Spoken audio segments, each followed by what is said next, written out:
Hello guys, magandang hapon po sa inyong lahat, no?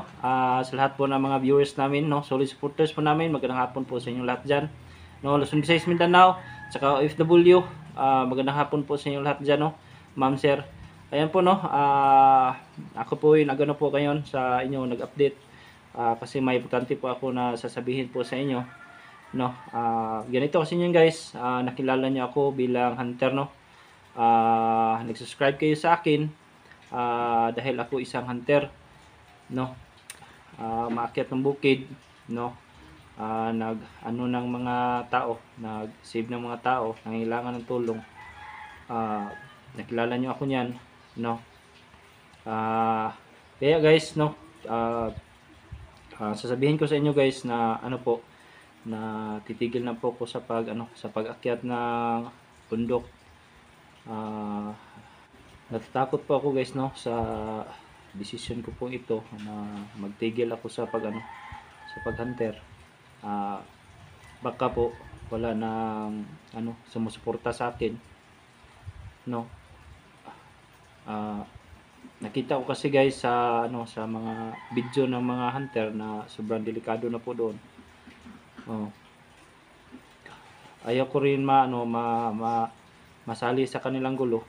Kasi ayaw ko po ng gulo guys, dahil po nandito na po yung pamilya ko, no. Ayaw ko po masali sila sa gulo kung aakyat pa ako sa bundok para makisali sa kanila, no.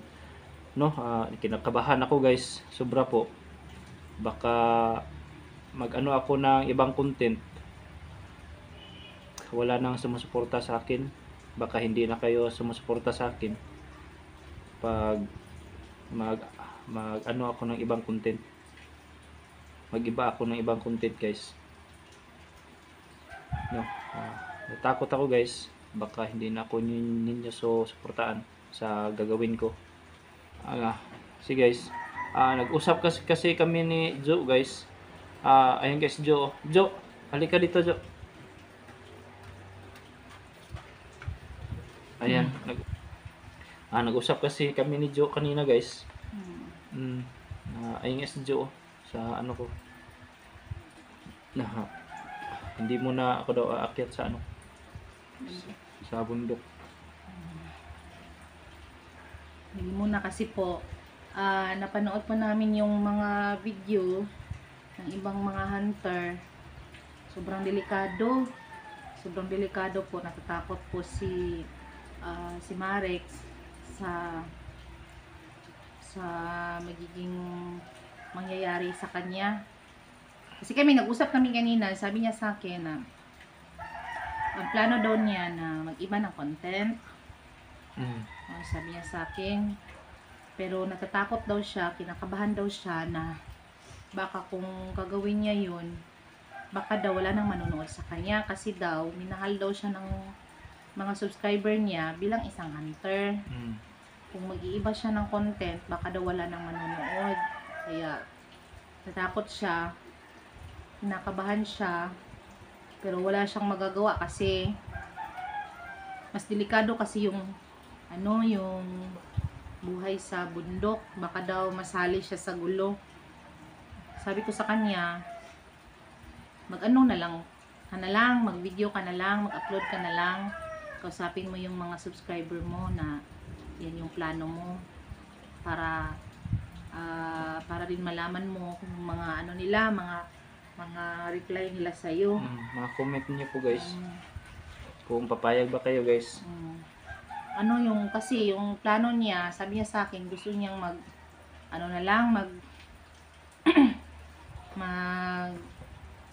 tawag doon, magmotor-motor. Ang tawag doon, yung rides. yung punta daw ng mga magagandang view dito daw sa malapit sa lugar na pasok lang sa budget niya. Yun yung plano niya. Pwede, ka naman, parang hunter ka rin naman yan kung mag-rides ka, mag-ato ka ng ibang mga lugar, parang hunter ka rin naman siguro niyan. Kaya lang, hindi ka sa bukid, hindi ka sa bundok. Ayun kasi yung plano ko guys. Naguguluhan pa ako guys sa ngayon kung ano yung dapat kong gawin. Kasi kung mas delikado kasi kung sasabak ka dun sa bundok, mabalik ka sa bundok, maghahunter ka na naman. Kasi nakakatakot na yung mga video ng ibang hunter. Mm. Kaya nga ganun guys. Hindi ko pa alam kung ano ang gagawin ko ngayon, no?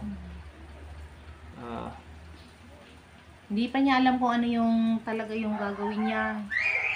Basta yung isa lang yung una yung nasa isip niya yung mag-ride sa mga daan, magpunta sa mga magagandang tanawin dito sa malapit lang dito sa lugar.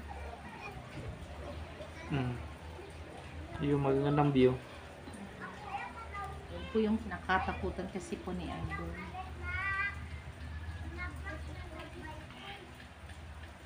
Sana guys kung kung yung mga desisyonan ko po na content, sana suportahan niyo pa rin ako, no? Kahit ano lang content, yung maisip lang namin na content guys, no? Sana nandyan pa rin kayo na sumusuporta pa rin sa akin. Sana po sana patuloy pa rin kayong manonood sa mga vlogs ko. Plano ko nga na yung palitan ko yung pangalan ko, imbis na Marix Hunter 11, palitan ko na siguro na na Marix Vlog o adventure ba, kaya yung ipapalit ko sa pangalan ko sa Kasi isa din po sa niya, nasabi niya sa akin kanina, yung mga ibang hunter kasi na nandun sumasabak sa gulo, nakita niya yung napakaraming views, yung parang napakaraming views gano'n, tas sa kanya maliit lang kasi nandito lang, wala siya sa bundok. Yun yung isa sa iniisip niya din.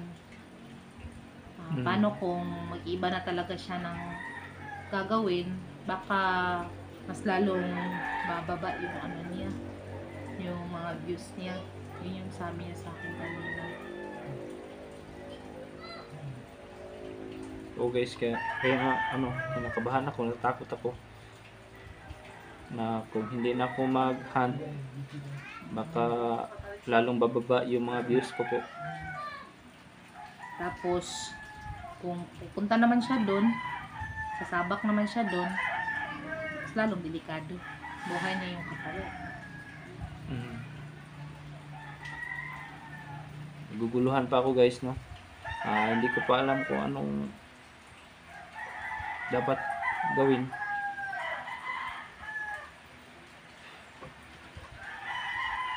Sana malaman ko guys, no, sa mga comment niyo kung ano yung advice niyo sa akin. Akyat ako ng bundok, dito na ako sa baba, mag rides lang, maghanap ng magandang views. Kung may kailangan madaanan na kailangan talagang tulungan na madaanan namin, na walang-wala talaga sa buhay din nila, tutulungan namin. Yung tawag yan na charity, magcha-charity kami, at saka kami sa mga magagandang views at saka charity. Yun sana yung mga plano namin, medyo pinag-usapan namin dalawa. Plano pa muna kasi kung ganon, kailangan talaga ng pondo. Charity. Pero maghanap kami ng karapat dapat talagang tulungan, no, yung talaga yung walang-wala talaga sa kanila, yung buhay nila wala talaga. Maghanap kami, i-vlog namin, at sana masuportahan ninyo kung ganun yung ano namin, ma-content namin, no?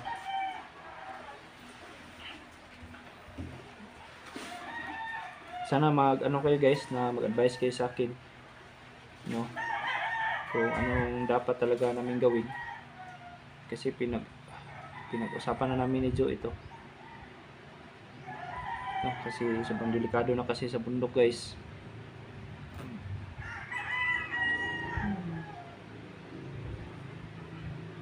Marami na yung mga bihag ng mga ano, Mm.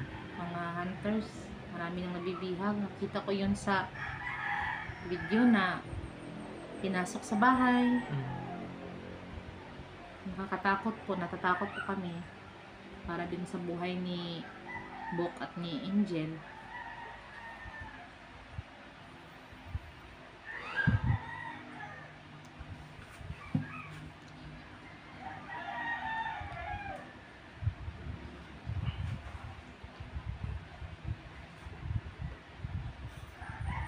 Pero kahit anong madesisyon na namin guys, sana ano po, ah, huwag sana kayong mawala sa amin. Kasi kayo lang po yung lakas loob namin guys na mag-vlog kami.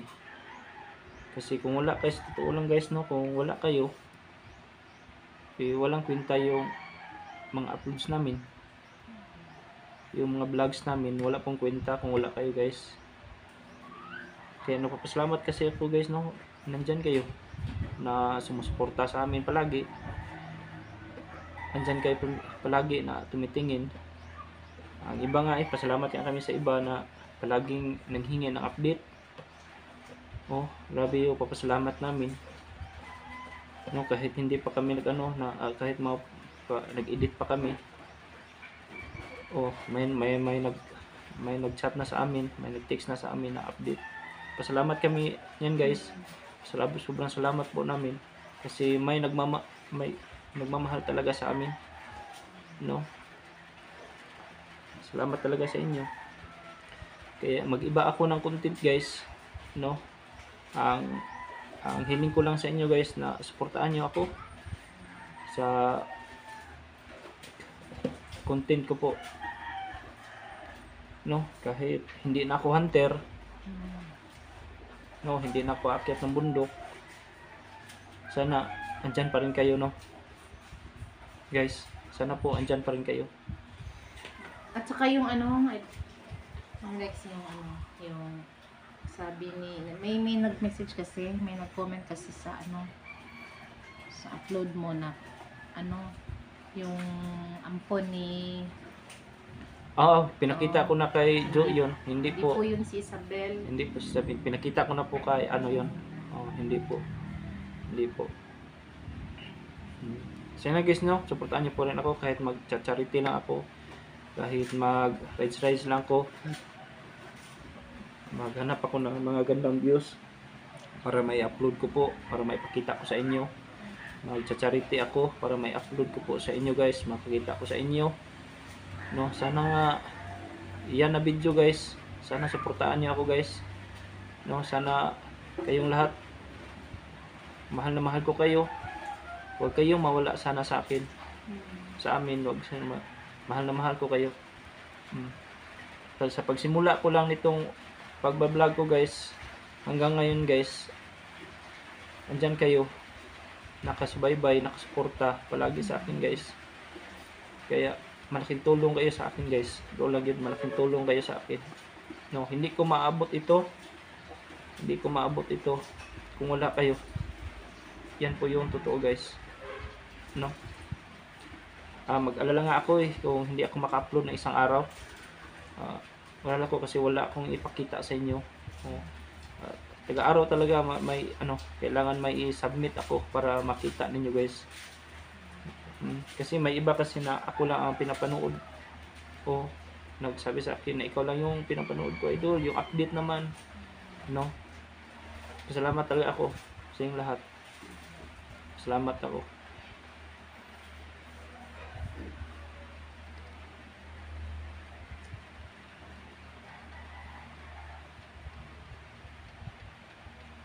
I love you sa inyo lahat. I love you talaga. Pamilya na po. Pamilya ko na po kayo. No? Yung mga advice ninyo, yung mga chat ninyo sa akin bilang mama, no? Magulang. Oh, grabe talaga yung ama, bilang ama. Grabe talaga yung mga advice sa akin. Maraming salamat talaga sa inyo lahat, no? Pati nga si Joey, napamahal na ninyo. Hindi lang yung dalawang bata. Masali na ninyo si Joe sa pagmamahal ninyo. Kaya siya mabilis nga monetize dahil sa inyo yun, guys. Ayun guys, no? Ano lang po, supportahan niyo pa rin kami, no? Kahit gano'n, yung mga vlogs ko na ako lang ako. Yung sinabi ko na mag-charity at saka maghanap ako ng view para ko sa inyo, ma-share ko sa inyo, guys. Kung dyan lang po, no, magbasa ako ng mga comment ngayon, guys, sa inyo, ha. Maghintay ako sa mga comment. Maraming salamat po sa inyo. God bless all po. Maraming salamat po talaga. Bye-bye po sa inyo. Love you.